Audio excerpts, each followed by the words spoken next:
The flames licked at the fabric as laughter filled the air. Her uniform, once pressed, proud and symbolic of everything she'd worked for, curled and blackened in the fire. They called it a lesson, a warning to anyone who thought she could be one of them. Her name was Elena Ruiz, and all she had ever wanted was to serve. But as she stood there, watching the uniform burn, her fists trembled at her sides. Every fiber of her wanted to shout, to fight, to prove them wrong, yet she said nothing. She just turned away, her eyes glimmering, not from tears, but from a promise she made silently to herself. Before I tell you what happened next, tell me in the comments where you're rewatching from. I love knowing who is listening. They told her she didn't belong. Too soft, too slow, too fragile. She had survived basic training, but respect, that was something no one offered her freely. Every day was a battle that had nothing to do with bullets or blades, and everything to do with pride, ego, and doubt.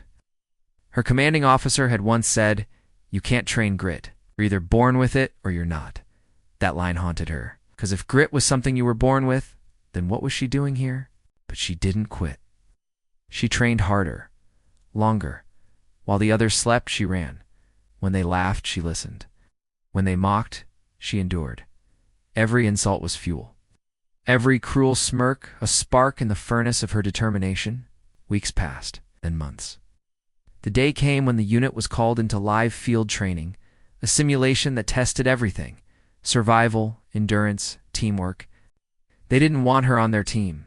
The commanding officer made it clear. She stays.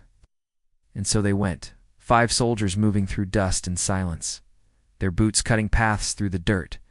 The heat was suffocating, the terrain unforgiving, and still she kept up until the ambush. It wasn't supposed to feel real, but the chaos did. Smoke, alarms, shouted orders. One by one, her teammates fell out of the exercise, tagged as casualties by trainers hiding in the shadows. Elena was the last one standing. She moved low and fast, crawling through dirt and smoke, heart pounding like artillery in her chest. She could hear the instructors whispering through the earpieces, disbelief at how she hadn't given up yet. But then a sound, faint, human, reached her through the haze. A voice calling for help. It was one of the same soldiers who'd thrown her uniform into the fire. He'd slipped down a ridge during the chaos, trapped under twisted metal props meant to simulate wreckage. She froze for half a heartbeat. The memory of his cruel grin flashed before her eyes. She could leave him. No one would know.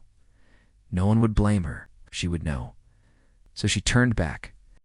It took every ounce of strength to lift the debris, her muscles screaming, lungs burning. She tore her hands raw, freeing him. When he looked up at her, eyes wide with shock, she just said, "Let's move." They finished the simulation together, limping, bruised, but alive. When they reached the checkpoint, the silence was deafening. Every instructor, every soldier watching the monitors had seen what she did. No one laughed this time. The next morning, she found something waiting at her bunk, a new uniform, fresh, folded perfectly. And beneath it, a note with just 4 words: "You've earned your armor." Months later, she deployed for real. This time it wasn't training. This time it was war. When the transport doors opened and the sun hit her armor, her real armor, she stood taller than she ever had before. She was no longer the woman whose uniform they'd burned. She was the one they called when things got bad. The first firefight came fast, bullets slicing through the morning calm like knives through silk. Her unit huddled behind a crumbling wall, pinned down and panicking. That's when she heard it again: fear, doubt, the same poison that once kept her small. So she stood. She didn't wait for permission. She didn't wait for backup. She rose into the smoke, aimed steady, and moved with precision. Each motion practiced, powerful, unstoppable. Her voice cut through the chaos. "Cover me!" And they did. When the dust settled, it wasn't just victory, it was transformation. The woman they'd once tried to break had become the reason they survived. Later that night, as the campfire flickered and shadows danced against the steel of her armor, one of the soldiers, the same man who'd mocked her, walked over quietly. He didn't speak for a long time. Then he said, "I was wrong about you." Elena smiled faintly. "No," she said, "you were just early." They laughed softly, The kind of laugh that comes only after pain has been conquered and respect finally earned, because she hadn't come back for revenge. She came back for something greater, redemption, not for them, but for herself. Because strength isn't given. It's forged, burned, and reborn in the fire meant to destroy you. And as she stared into the flames that once consumed her past, the reflection of her armor shimmered in the light, not as a symbol of power, but of peace. Sometimes the things they burn to break you are the very things that make you unbreakable. Tell me in the comments, what's something you refused to give up on, even when the world said you couldn't do it?